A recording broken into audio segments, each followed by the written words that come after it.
सदक़ रसूलुहुन नबियुल अमीनुल करीम व नहनु अला ज़ालिका लमिनश शाहिदीन वश्शाकिरीन वल्हम्दुलिल्लाहि रब्बिल आलमीन। मोहतरम सामीन कराम, आइए सबसे पहले हम और आप मिलकर नबी मुकर्रम रसूल मोहतशम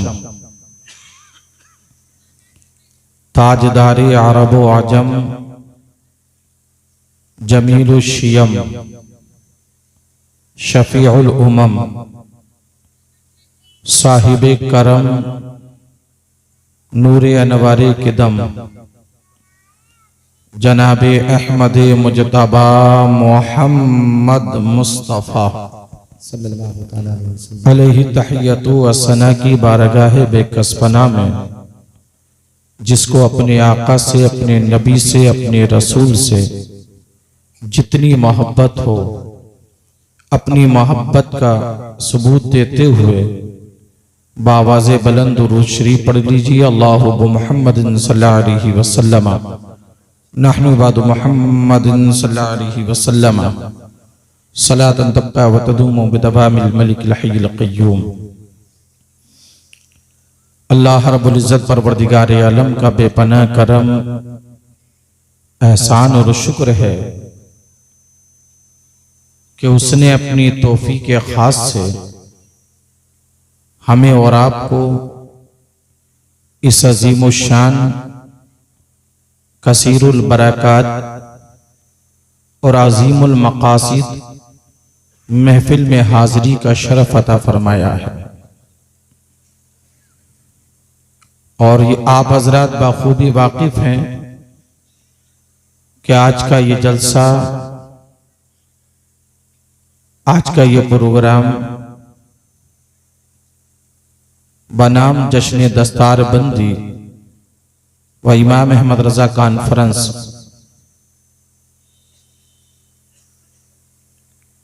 इस जलसे को सजाने वाले खास करके उस्ताजुल कुर्रा हजरत हाफिज कारी कासिम साहब, अज़ीज़ुल क़द्र हजरत हसनैन रजा साहब और दिगर इनके कमेटी के वो जिम्मेदारान, जिन्होंने एक दूसरे का ताउन और साथ दे करके ये मुबारक महफिल सजा करके हमें और आपको अल्लाह और उसके रसूल का फरमान सुनने का मौका अता किया है। तो इनके इस मुबारक जलसे को सजाने पर मैं दिल की अता गहराइयों से इन हजरात को मुबारकबाद देता हूँ और अल्लाह की बारगाह में दुआ करता हूँ परवरदिगार आलम इन हजरात को मजीद हिम्मत हौसला अता फरमाए, ताकि ये इसी तरह से जलसे सजाते रहें और हमें और आपको कुरान, हदीस और अल्लाह और उसके रसूल के फरमान सुनने का मौका मिलता रहे। आप हजरात इस कदर खामोशी का मुजाहिरा कर रहे हैं कि सर्दी तो जा रही है, मगर महसूस हो रहा है कि उसका असर अपने आप के ऊपर छोड़ कर गई है। वो इस तरह सन्नाटे के साथ, खामोशी के साथ बैठे हैं कि जैसे आए नहीं बल्कि लाके रखे गए हों, है ना। अगर लाके रखे नहीं गए हो, किसी के बाप की मोहब्बत में नहीं, मदीने वाले मुस्तफ़ा की मोहब्बत में आए हो, तो थोड़ा सा सबूत देते रहा करे और मोहब्बत से सुभान अल्लाह बोलते रहा करे। आपने शायद मालूम नहीं, सुभान अल्लाह किसी के बाप की तारीफ नहीं है, खुदाए पाक की तारीफ है। हम उसकी तारीफ करें, वो इस चीज का मोहताज नहीं है। हमारी जबानें और हम मोहताज हैं इस बात के कि हम अल्लाह की तारीफ बयान करें, है या नहीं है। तो अल्लाह की तारीफ बयान करने के लिए आपसे कहना पड़ेगा, नहीं ना। जमाने हो गए यार, जलसे सुनते सुनते बूढ़े हो गए। आज तक अगर सुभान अल्लाह कहना नहीं सीखा तो फिर सीखा क्या, आए क्या है ना। चलिए इस शेर के साथ मैं अपनी तकरीर का आगाज करूंगा और चंद बातें आप हजरात तक पहुंचाऊंगा। बस मोहब्बत से सुभान अल्लाह सुनाइएगा। लौट कर मगरिब से सूरज फिर खड़ा हो जाएगा। इसमें हुजूर सल्लल्लाहु ताला अलैहि वसल्लम का एक मौजज़ा, उस मौजज़े की तरफ इशारा किया गया है। तो देखना कितने समझदार लोग बैठे हैं कि जो इस इशारे को समझेंगे। और थोड़ा सा बैकग्राउंड में इसका बता दूं, आपने बारहा ये वाकया सुना होगा। मेरे मुस्तफ़ा ने हजरत अली की नमाज अस्र के लिए डूबे हुए सूरज को वापस पलटा दिया था, है ना। मेरे आका ने फरमाया असर हो जा, तो असर हो गई थी, है ना। अब उधर ही इशारा है, आप हजरात समझिएगा। लौट कर मगरिब से सूरज फिर खड़ा हो जाएगा, तुम कहो कि वक्त हो जा तो असर का हो जाएगा। मेरे मुस्तफा फरमा दे असर हो जा तो असर हो जाएगा। लौट कर मगरिब से सूरज फिर खड़ा हो जाएगा, तुम कहो कि वक्त हो जा तो असर का, तो असर का, तो असर का। और कौन जन्नत जाएगा, कौन दोज़ख जाएगा। दुनिया इसी में उलझी हुई है। वो कह रहा है साहब हम जन्नत में जाएंगे, दूसरा कहता नहीं हम नहीं, तुम नहीं हम जाएंगे। अब सीधी सादी भोली भाली आवाम ये फैसला करना इसके लिए दुश्वार हो जाता है कि जाएगा कौन। ये सोचना मुश्किल हो जाता है कि जाएगा कौन। अगर आपने अगला मिसरा सुन लिया तो इंशाल्लाह अगले मिसरे में इसका फैसला है और जवाब है उसका, है ना। बस आप अपने होने का सबूत दीजिएगा कि लौटकर मगरिब से सूरज फिर खड़ा हो जाएगा, तुम कहो कि वक्त हो जा तो असर का, तुम कहो कि वक्त हो जा तो असर का हो जाएगा। और कौन जन्नत जाएगा, कौन दोज़ख जाएगा, कौन जन्नत जाएगा, कौन दोज़ख जाएगा। मुस्तफा जाएंगे और फैसला हो जाएगा। कौन जन्नत जाएगा, कौन दोज़ख जाएगा। मुस्तफा जाएंगे और फैसला, मुस्तफा जाएंगे और फैसला। कोसते हो क्यों गरीबी को नबी फरमा गए,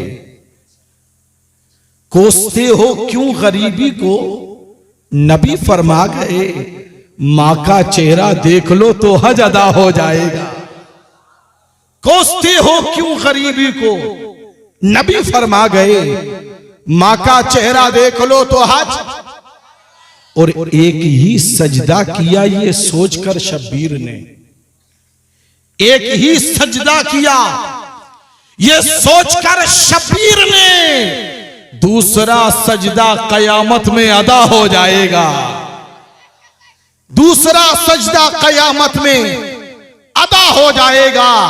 और अगले शेर पर देखना कितने लोग तड़पेंगे। एक ही सजदा किया ये सोचकर शब्बीर ने, दूसरा सजदा कयामत में अदा हो जाएगा।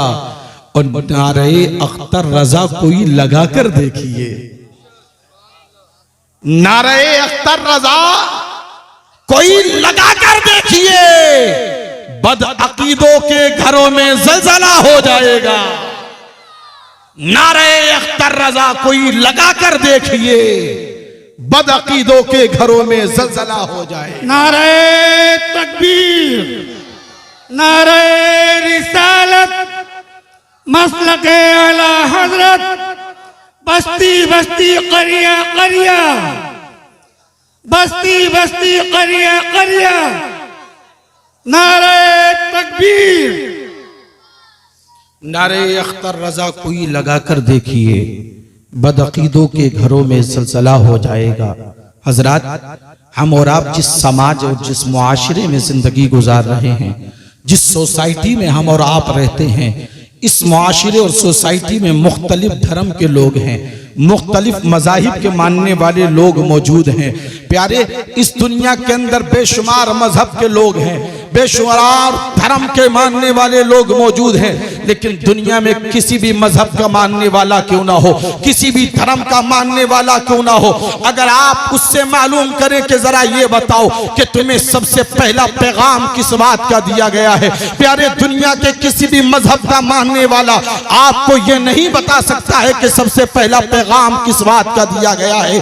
आप किसी ईसाई से मालूम करें, जरा हमें ये बताओ कि तुम्हें सबसे पहला पैगाम किस बात का दिया गया है, तुम्हें सबसे पहला हुक्म किस बात का दिया गया है। कोई ईसाई आपको ये नहीं बता सकता है कि आपको सबसे पहला हुक्म किस बात का दिया गया है। आप किसी यहूदी से मालूम करें, जरा हमें ये बताओ कि तुम्हें सबसे पहला हुक्म किस बात का दिया गया है, तुम्हें सबसे पहला पैगाम किस बात का दिया गया है। मेरे अजीज, कोई यहूदी ये नहीं बता सकेगा कि हमें सबसे पहला हुक्म किस बात का दिया गया है, सबसे पहला पैगाम किस बात का दिया गया है। अगर आप किसी मजूसी से मालूम करें, जरा हमें ये बताओ कि तुम्हें सबसे पहला हुक्म किस बात का दिया गया है, कोई मजूसी आपको ये नहीं बता सकेगा कि सबसे पहला हुक्म आपको किस बात का दिया गया है। आप किसी गैर मुस्लिम से मालूम करें कि जरा हमें ये तो बताओ कि तुम्हें सबसे पहला हुक्म किस बात का दिया गया है। मेरे प्यारे, कोई गैर मुस्लिम ये नहीं बता सकता है कि हमें सबसे पहला हुक्म किस बात का दिया गया है। दुनिया में कितने मजहब के मानने वाले लोग मौजूद हैं, बेशुमार धर्म के फॉलोवर इस दुनिया के अंदर मौजूद है, मगर आप उनसे मालूम करें कि जरा हमें यह बताओ कि तुम्हें सबसे पहला पैगाम किस बात का दिया गया है, तुम्हें सबसे पहला हुक्म किस बात का दिया गया है। दुनिया के किसी भी मजहब का मानने वाला तुम्हें यह नहीं बता सकता है, दुनिया के किसी भी धर्म का फॉलोवर आपको यह नहीं बता सकता है कि हमें सबसे पहला किस चीज का पैगाम दिया गया है, किस बात का हुक्म दिया गया है। लेकिन प्यारे, अगर आप इस कौम मुस्लिम के 7 साल के बच्चे से लेकर 80 साल के बूढ़े से मालूम करो कि जरा हमें ये तो बताओ कि सबसे पहला पैगाम हमें किस बात का दिया गया है, सबसे पहला हुक्म किस बात का दिया गया है, तो हमारी कौम का 7 साल का बच्चा भी कहेगा, मुझसे पूछना चाहते हो हमें सबसे पहला पैगाम किस बात का दिया गया है, हमसे मालूम करना चाहते हो हमें सबसे पहला हुक्म किस बात का दिया गया है, तो वह 7 साल का बच्चा कहेगा, उठाओ रब का कुरान, और रब का कुरान मुस्तफा की जबान में सुनो रब का फरमान। मेरा रब फरमाता है, इक़रा बिस्मि रब्बिकल लज़ी खलक़। हमारी कौम का 7 साल का बच्चा बता देगा, सुनो हमें अगर सबसे पहला कोई पैगाम और हुक्म दिया गया है तो वह किसी और बात का नहीं बल्कि पढ़ने का हुक्म दिया गया है। किस बात का हुक्म दिया गया? तालीम का हुक्म दिया गया है। सबसे पहला हुक्म, सबसे पहला पैगाम तालीम का है, सबसे पहला पैगाम पढ़ने का है। आज इतनी बड़ी संख्या में होने के बावजूद मेरे अजीज, कभी अपने सीने पर हाथ रख कर सोचिएगा, जिस कौम का सबसे पहला पैगाम ही पढ़ना हो, जिस कौम को सबसे पहला हुक्म ही पढ़ने का दिया गया हो, जिस कौम का सबसे पहला निशान ही तालीम हो, आज वो कौम तालीम के मैदान में सबसे ज्यादा पसमानदा नजर आ रही है, सबसे ज्यादा पिछड़ी हुई नजर आ रही है, सबसे ज्यादा पीछे नजर आ रही है। अफसोस है, हमारा तो सबसे पहला पैगाम ही तालीम था, हमारा सबसे पहला पैगाम ही तालीम था, हमें तो सबसे पहला हुक्म ही पढ़ने का दिया गया था। प्यारे, जिस कौम का सबसे पहला पैगाम पढ़ना हो, जिस कौम के लिए सबसे पहला हुक्म तालीम हो, तो तालीम के मैदान में दुनिया की तमाम कौमें पीछे होना चाहिए और इस कौम को सबसे आगे होना चाहिए। नारे तकबीर, नारे रिसालत, मसलके आला हजरत इमाम अहमद रजा कॉन्फ्रेंस, जलसाए दस्तार बंदी, मुफ्ती वसीम साहब किबला, नारे तकबीर, नारे रिसालत। अब मेरे अजीज़ों जरा तवज्जो करना, कुछ पैगाम है। सबसे पहला पैगाम क्या है हमारे लिए? जोर से बोलो यार, पढ़ना, तालीम। कुछ लोग कहते हैं कि साहब दीन ने, इस्लाम ने अपने मानने वालों को एक ही इल्म और एक ही दायरे में समेट करके रख दिया है, एक ही तालीम में महदूद करके रख दिया है। ये तमाम तर उलमाए कराम बैठे हुए सब जिम्मेदार हैं अपनी अपनी जगह। आप इनसे मालूम करिए, इस्लाम ने किसी तालीम के और किसी भी इल्म सीखने पर पाबंदी नहीं लगाई है। इस्लाम ने किसी भी इल्म को सीखने पर पाबंदी नहीं लगाई है। इस्लाम कोई भी इल्म सीखने से मना नहीं करता है। अरे तुमने इस्लाम को पढ़ा ही नहीं है, आपने इस्लाम का मुताला नहीं किया है। इस्लाम किसी इल्म के सीखने पर पाबंदी नहीं लगाता। इस्लाम तो पढ़ो और बढ़ो का कायल है, इस्लाम पाबंदी नहीं लगाता। इस्लाम तो कहता है पढ़ते जाओ और आगे बढ़ते जाओ। इस्लाम पढ़ो और बढ़ो का कायल है। इस्लाम कहता पढ़ते जाओ और आगे बढ़ते जाओ।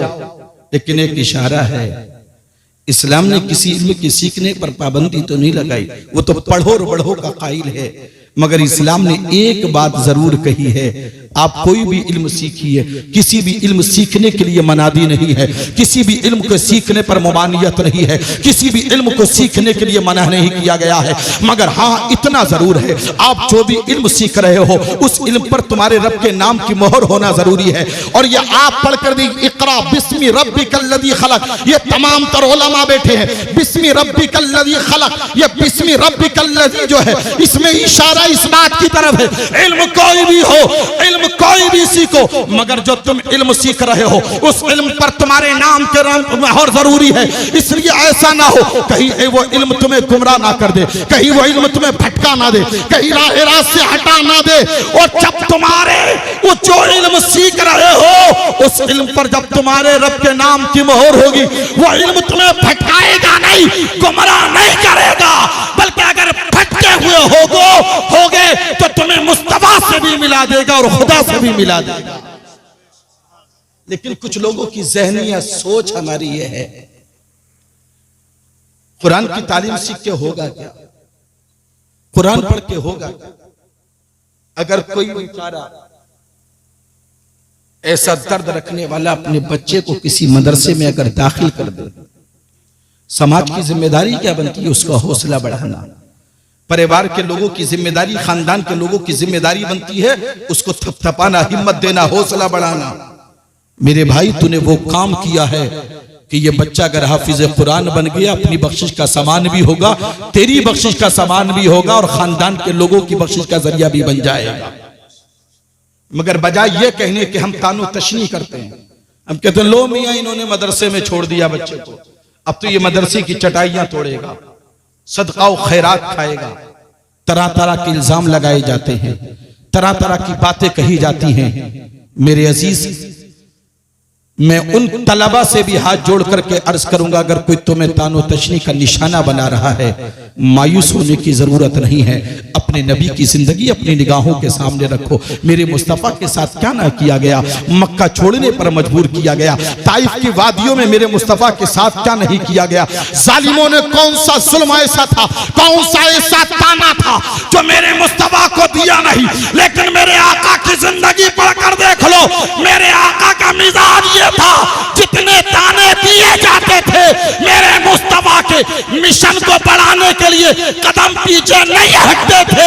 मेरे मुस्तफा के कदम और उतने आगे बढ़ते चले जाते थे, और उतने आगे कदम बढ़ते थे, पीछे नहीं हटते थे मेरे मुस्तफा। हम नुक्ताचीनी का आप देख लीजिए प्यारे, आज उलमा की तौहीन की जा रही है। सबसे ज्यादा अगर किसी इस कौम में सबसे ज्यादा हिकारत और जलील और गिरी हुई निगाह से देखा जाता है, उलमा को, आइम्मा को, हुफ्फाज को देखा जाता है। आप तारीख पढ़कर देखो, चंद जुमले चुपते हुए हैं, जरा तवज्जो करना, तारीख पढ़कर देखो। रावजियों ने एतराज किया था कि यह कुरान सहाबा पर एतराज किया उन्होंने, और कहा कि साहब ये जो कुरान है ये असली कुरान नहीं है। सहाबा इकराम को उन्होंने तानो तशनी का निशाना बनाया। अल्लाह की तरफ से एक सी लानत और फिटकार उनके ऊपर बरसी कि देख लीजिए राफजियों में तुम्हें कोई हाफिज कुरान नहीं मिलेगा, कोई हाफिज कुरान नहीं होगा। तुम भी उलमा को तो हिकारत की निगाह से देखते हो। कोई कहता है माजल्ला इमाम हुसैन को शहीद करने वाले ये दाढ़ी वाले ही तो थे। कोई कहता है साहब दाढ़ी तो सिक्कों की भी है, इनकी है तो कौन सी बात है। और सबसे बड़ा जुमला जो ये अक्सर ये तमाम तर उलमा बैठे सुनते होंगे अवाम की ज़बानी, लोग ये कह देते हैं कि मियाँ हजरत याकूब अलैहिस्सलाम से भेड़िए ने कहा था कि 14वीं सदी के अगर पढ़े लिखे लोग अगर बख्शे गए, अगर मैंने तुम्हारे बेटे यूसुफ को खाया हो तो मैं 14वीं सदी के मुल्लाओं में से हो जाऊं। ये अक्सर जुमला बोलते हैं, मैंने इसलिए बोल दिया। बोलते हैं ना, बोलते हैं।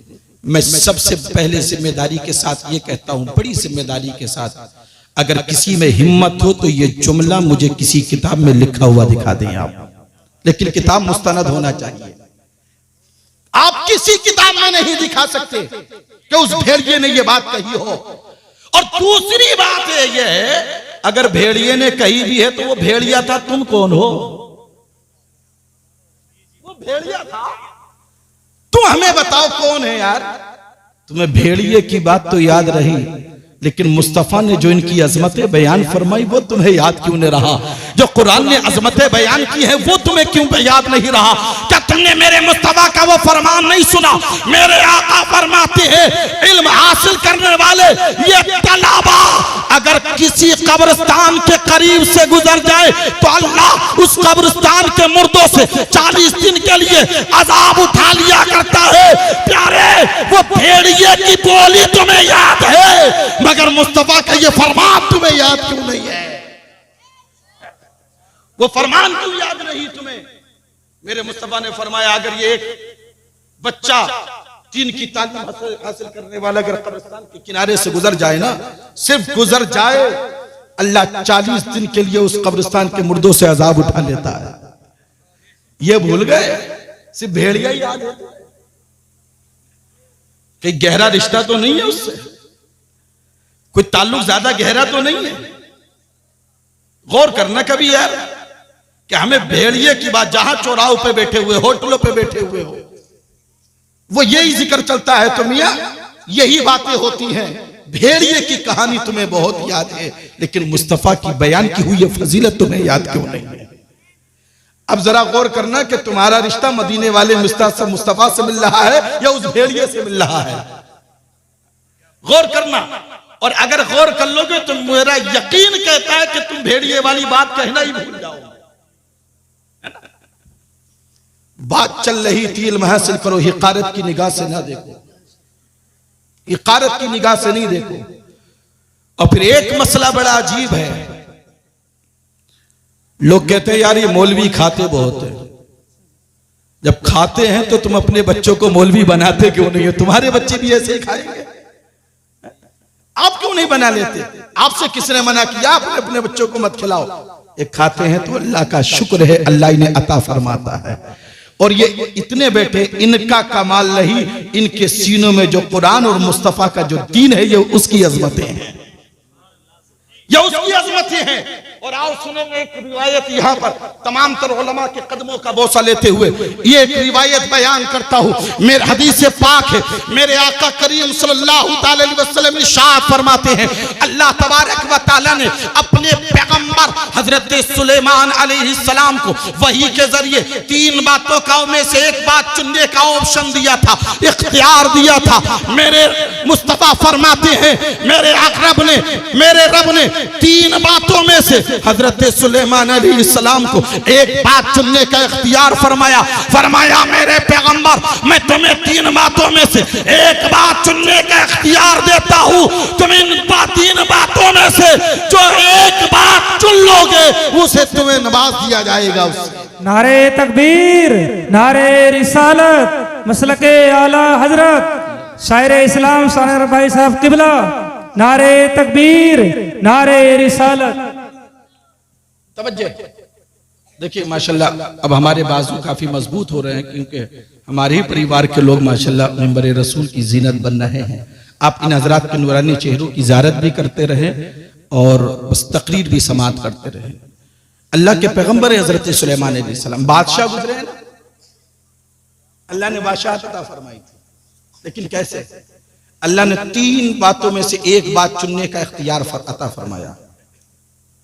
3 बातों का कहा, मेरे पैगंबर अगर तुम्हें हुकूमत चाहिए तो आप हुकूमत चुन लीजिए, हुकूमत दे दी जाएगी।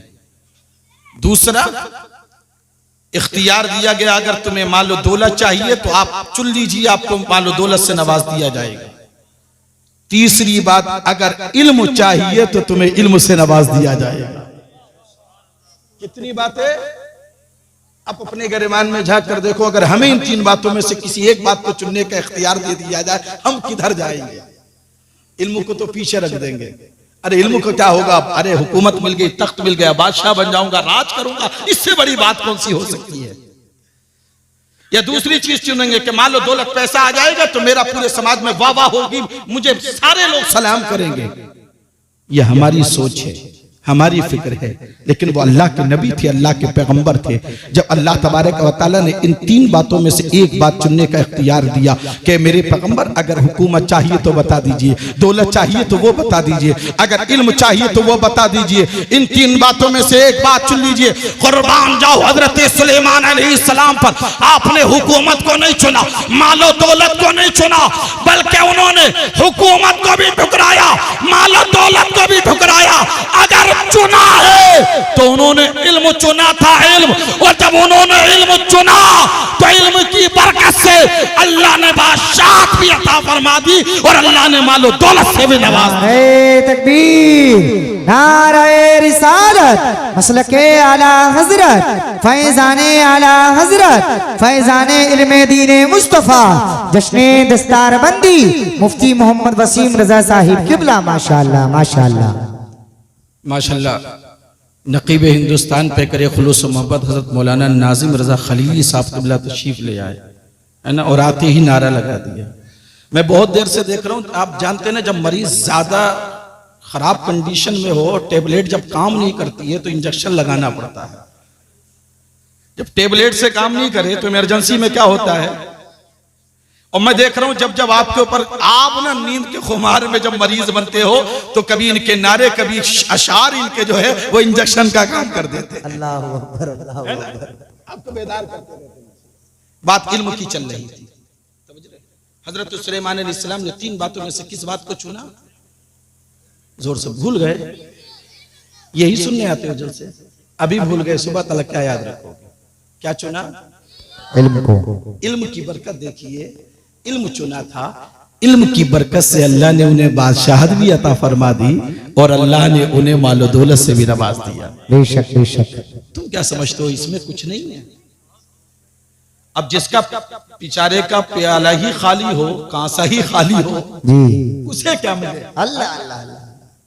और पूछ लीजिए जिनके प्याले कांसे इल्म की दौलत से भरे हुए हैं, जमाना आज भी उनके कदमों में आ रहा है। बेशक बेशक बेशक। उन्हें कहीं जाने की जरूरत नहीं है।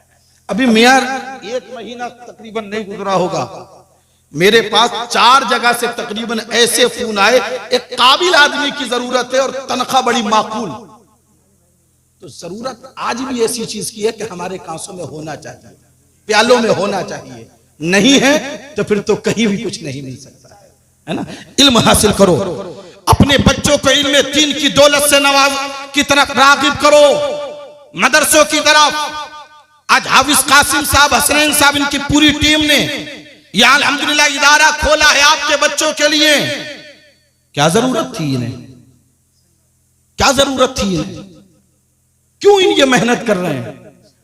ये सिर्फ आपके बच्चों पर एहसान नहीं कर रहे प्यारे, पूरी बस्ती पर एहसान कर रहे हैं। बेशक बेशक।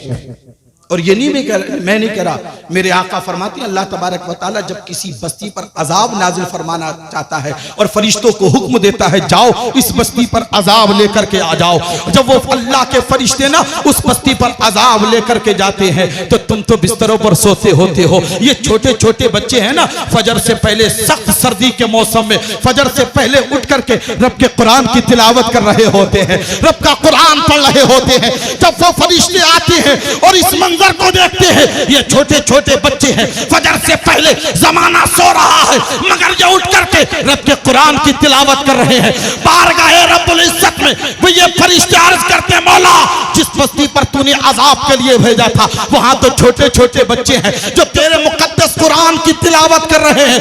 रब फरमाता फरिश्तों वापस आ जाओ, जहां ये छोटे छोटे बच्चे कुरान की तिलावत कर रहे हो अब मेरी खैरत को गवारा नहीं है कि मैं उस बस्ती पर अजाब नाजिल फरमाऊं। अल्लाह फरमाता है फरिश्तों वापस आ जाओ, आज मैंने इन छोटों के सदक़े में बड़ों की भी बख्शिश फरमा दी है। सुभान अल्लाह, नारे तकबीर, नारे रिसालत, मसलके आला हजरत, फैजाने आला हजरत, फैजाने इल्मे दीने मुस्तफा, जश्ने दस्तार बंदी, माशाअल्लाह माशाअल्लाह। आज यार इतनी बड़ी संख्या में होने के बावजूद, तवज्जो करना, इतनी बड़ी तादाद में होने के बावजूद कहीं हमारी इज्जत है? जोर से बोलो यार, कहीं हमें एहतराम की निगाह से देखा जा रहा है? तो बड़ी चुपती हुई बातें हैं, लेकिन जरूरत है उसके मुताबिक मैं आप तक पहुंचा रहा हूं, बाकी आपकी मर्जी है। इतनी बड़ी संख्या में, इतनी बड़ी तादाद में होने के बावजूद हर जगह तो हम ही मारे जा रहे हैं, हर जगह कत्ल हमारा हो रहा है, इज्जतें हमारी लूटी जा रही हैं, इस्मतें हमारी नीलाम की जा रही है, शक व शुबहात की निगाह से हमें देखा जा रहा है। प्यारे जानते हो क्यों? इसलिए कि काफिरों ने काफिर होकर भी अपने कानून का एहतराम किया है और हमने मुसलमान होकर भी अपने कानून कुरान का एहतराम नहीं किया है, नहीं किया। और जबकि हम जानते हैं उनका कानून अपना बनाया हुआ कानून है, इंसानों का बनाया हुआ कानून है। और मेरे प्यारे हमारा कानून कुरान किसी इंसान का बनाया हुआ नहीं, किसी दुनियादार का बनाया हुआ नहीं, बल्कि परवरदिगार का बनाया हुआ है। और प्यारे याद रखना, दुनिया की कोई भी किताब हो, कितनी ही बड़ी किताब क्यों ना लो, दुनिया की कोई भी किताब हो, दुनियावी किताबों को पढ़ने के बाद में कोई डॉक्टर बनता है, कोई इंजीनियर बनता है, कोई वकील बनता है, मगर कुरान पढ़ने वाले कोई अबू बकर सिद्दीक बनता है, कोई उमर फारूक आजम बनता है। कुरान पढ़ने वाले कोई उस्मान गनी बनता है, कोई अली मुर्तजा बनता है, कोई बिलाल हबशी बनता है। कुरान पढ़ने वाले कोई सुहेब रूमी बनता है, कोई सलमान फारसी बनता है, कोई खुबैब बनता है, कोई करबला का हुसैन बनता है। कुरान पढ़ने वालों में कोई बगदाद का गौसी आजम बनता है, कोई अजमेर का गरीब नवाज बनता है, कोई कलियर का साबिर पाक बनता है, कोई निजामुद्दीन बनता है, कोई कुतुबुद्दीन बनता है, कोई अलाउद्दीन बनता है, कोई फरीदुद्दीन बनता है, कोई बहाउद्दीन बनता है, कोई नसीरुद्दीन बनता है। अरे कुरान पढ़ करके कोई बरेली का इमाम अहमद रजा बनता है। नारे तकबीर, नारे रिसालत, मसलके आला हजरत, फैजाने आला हजरत, जश्ने दस्तार बंदी, माशाअल्लाह माशाअल्लाह, सुभान अल्लाह सुभान अल्लाह। दुनियावी किताबों को पढ़ने के बाद डॉक्टर और इंजीनियर बनते हैं, मगर कुरान को पढ़ने के बाद अल्लाह के वली बनते हैं। बेशक बेशक बेशक। कौन बनते हैं? अल्लाह के वली। कोई कुतुब बनता है, कोई अब्दाल बनता है, कोई औताद बनता है, कोई गौस बनता है ना, ये बनते हैं। मेरे अजीज, आपने एक नाम सुना होगा, आज हमारा सुलूक कुरान के साथ देखो क्या है। ये तमाम तर उलमा बैठे हैं, तवज्जो चाहूंगा। हमें कुरान सिर्फ दो मौकों पर याद आता है। कितने मौके पर? दो मौके पर। एक मौका जब बेटी को जहेज देना हो तो जहेज में हमें कुरान देना याद रहता है जी। और अगर कुरान ना दिया जाए तो ससुराल में आफत आ जाती है। कुरान तो दिया ही नहीं है, लेकिन यहाँ एक पैगाम नोट करिएगा, आप अपनी बेटी को जहेज में कुरान देते हो ना, तो कुरान देने के साथ साथ अपनी बेटी को एक नसीहत भी कर दिया करो। जब अपनी बेटी को रुखसत किया करो ना, तो उस वक्त अपनी बेटी को एक नसीहत किया करो। बाप अपनी बेटी से कहा करे, ए मेरी बेटी, ये तुझे कुरान दिया जा रहा है, ये ताकों में सजाने के लिए नहीं दिया जा रहा है, ये ताकों की जीनत बनाने के लिए नहीं दिया जा रहा है। बेटी तू मेरे घर से रुखसत तो हो रही है, लेकिन अपने बाप की एक नसीहत अपने पल्लू में बांध ले। आज अपने इस घर से आज एक नसीहत अपने बाप की लेकर जा। मेरी बेटी, तेरे बाप की नसीहत यह है कि जब तू अपने ससुराल में कदम रखे ना, तो यह कि तुझे कुरान तेरा बाप जो दे रहा है, माँ भी कहे बेटी तू हमारे घर से रुखसत तो हो रही है, लेकिन बेटी आज जाते जाते अपनी माँ की एक नसीहत अपने साथ लेकर जा। आज अपने पल्लू में बांध ले अपनी माँ की नसीहत। ए बेटी, जब तू ससुराल में जाए ना, तो अपने बाप की ये नसीहत याद रखना, अपनी माँ की ये नसीहत याद रखना। मेरी बेटी, ससुराल में कदम रखने के बाद जो तुझे जिंदगी गुजारना है, इस अंदाज से गुजारना कि सुबह के वक्त में जब फजर की अजान हो, तो फजर की अजान के वक्त उठना, नमाज फजर अदा करना, और नमाज फजर अदा करने के बाद जो सबसे पहला काम तुझे करना है बेटी, वह है कुरान की तिलावत करना, कुरान पढ़ना। इसलिए कि मेरी बेटी, तेरा बाप नसीहत कर रहा है, तेरी माँ नसीहत कर रही है कि ये कुरान तुझे जीनत ताकों की जीनत बनाने के लिए नहीं दिया जा रहा है, बल्कि ये कुरान तुझे पढ़ने के लिए दिया जा रहा है। सुभान अल्लाह, नारे तकबीर, नारे रिसालत, मसलके आला हजरत, फैजाने आला हजरत, फैजाने इल्मे दीने मुस्तफा। माशाअल्लाह माशाअल्लाह। कहाँ करते हैं यार हम नसीहत? वो क्या कुरान की तिलावत करेंगे जो 8 बजे सो के उठ रही हो? वो क्या फजर पढ़ेंगी? और हमारी एक मामूल ये है कि सुबह के वक्त में अगर झाड़ू ना लगी हो और कोई पड़ोस ना जाए, तो पता क्या, हाय तेरा घर बहनी अब तलक बासी पड़ा हुआ है, तूने अब तलक ताजी नहीं किया, बासी पड़ा हुआ तेरा घर। यही होता है ना, अब तलक झाड़ू नहीं लगी, बासी पड़ा है। आप क्या समझते हो झाड़ू लगने से घर ताजी होगा?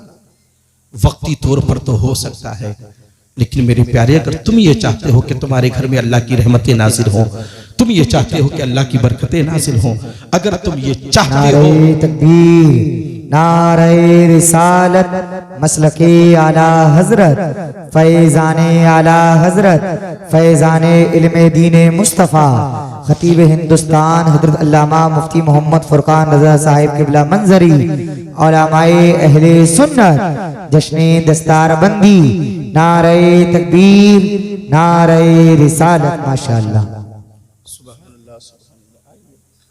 अरे तशरीफ आइए, इधर आ जाए।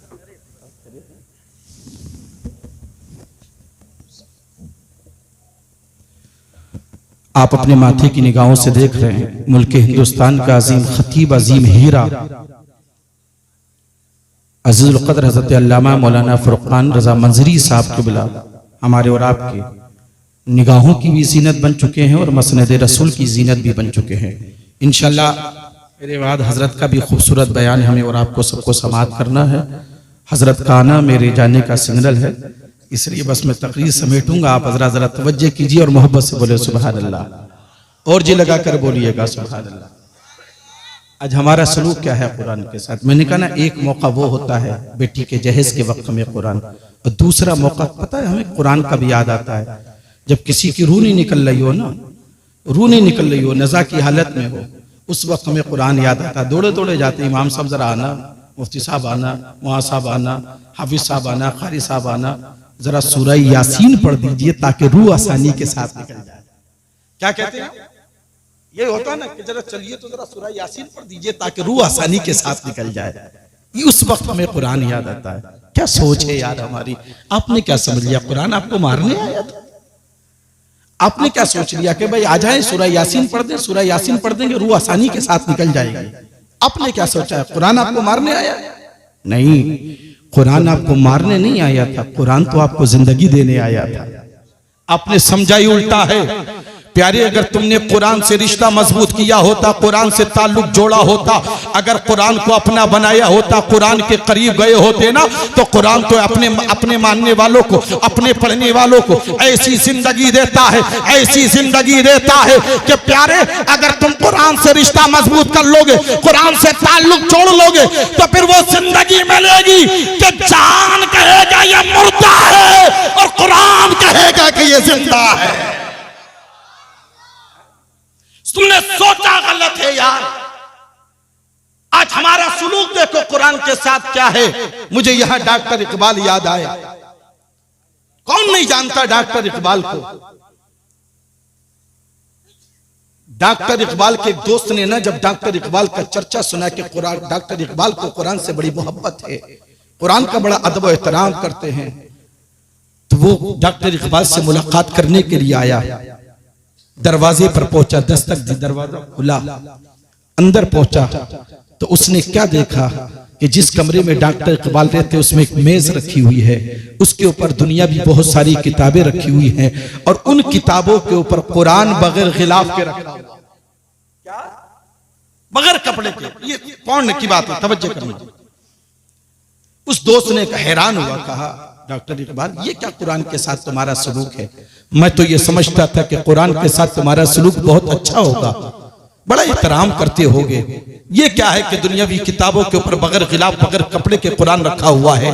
तो डॉक्टर इकबाल ने कहा था, भाई कहाँ होना चाहिए था? तो उस दोस्त ने कहा था, मैं तो ये समझता था कि आपने एक खूबसूरत गिलाफ में कुरान को लपेट करके बड़ी ऊंची जगह पर रखा हुआ होगा। अल्लाह अकबर। अब डॉक्टर इकबाल के वो जुमले सुनो जो डॉक्टर इकबाल ने समझाए थे।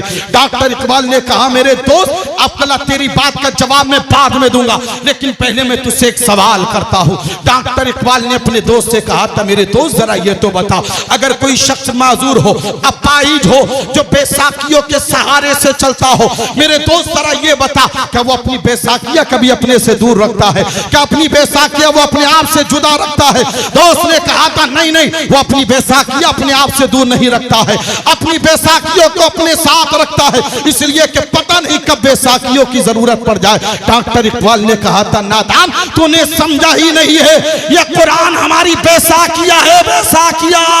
अरे सोच, जब भी मैं किसी मसले में उलझता हूं, परेशान होता हूं, कुरान खोलता हूं, अल्लाह हर मसले का हल फरमा दिया करता है।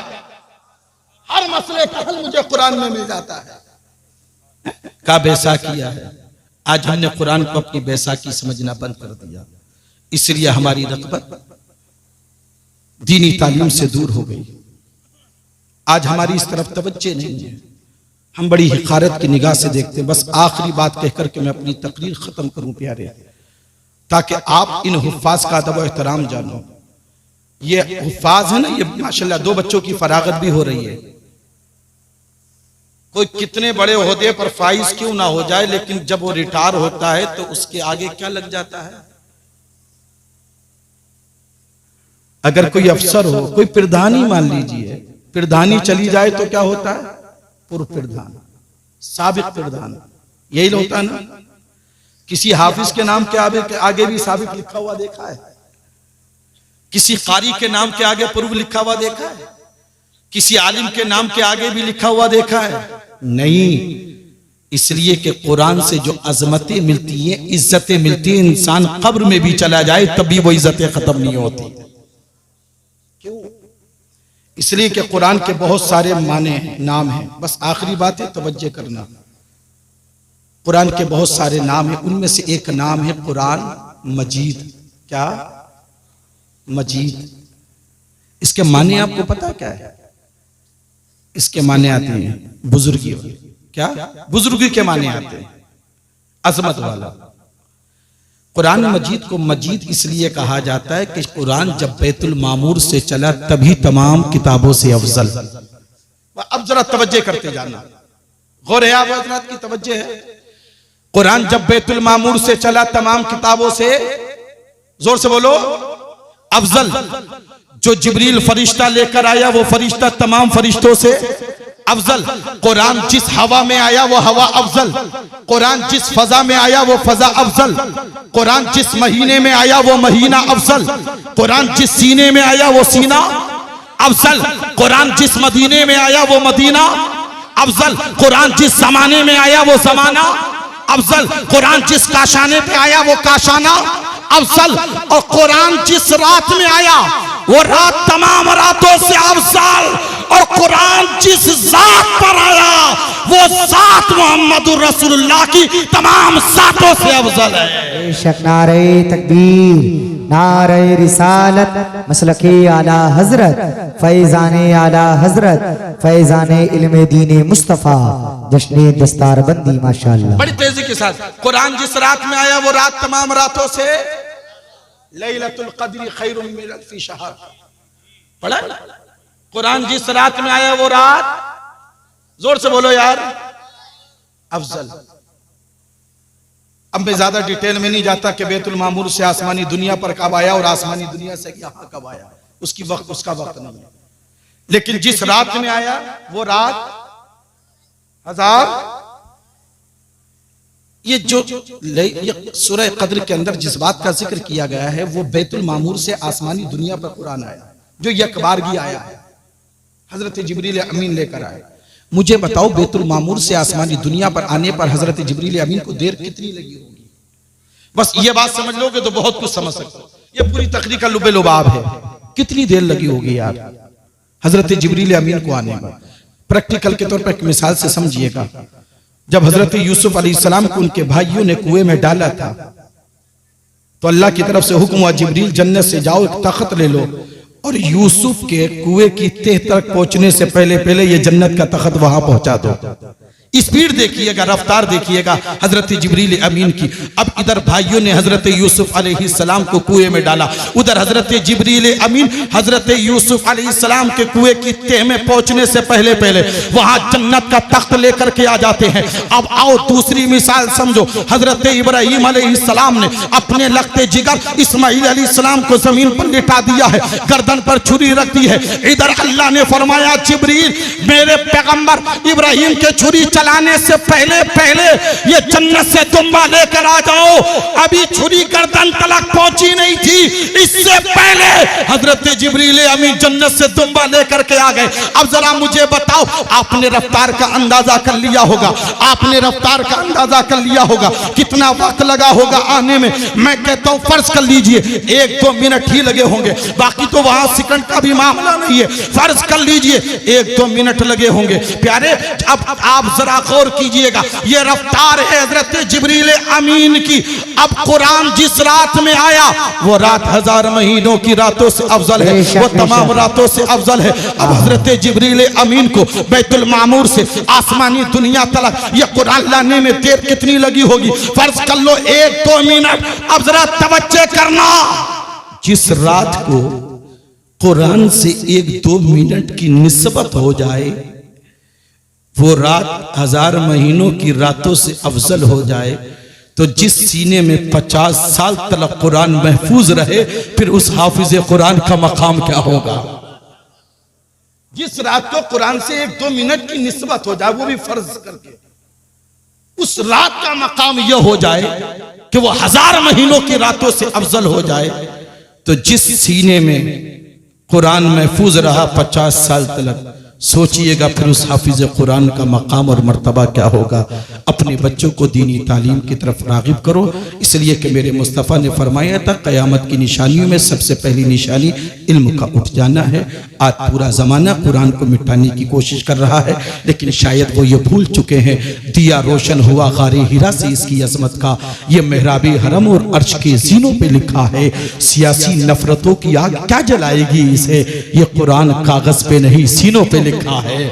और मेरी वफा के निशानात मिटाने वालों, मेरी वफा के निशानात मिटाने वालों, शहरे गुलजार को शमशान बनाने वालों, खुदा ने सीनों में महफूज कर दिया कुरान, कितने सीनों को जलाओगे जलाने वालों। खुदा ने सीनों में महफूज कर दिया कुरान, कितने सीनों को जलाओगे जलाने वालों। अल्लाह हम सबको इन बातों पर अमल की तौफीक अता फरमाए। अस्तगफिरुल्लाह रब्बी मिन कुल्ली ज़ंबि व अतूबु इलैह। मर्तबा तमाम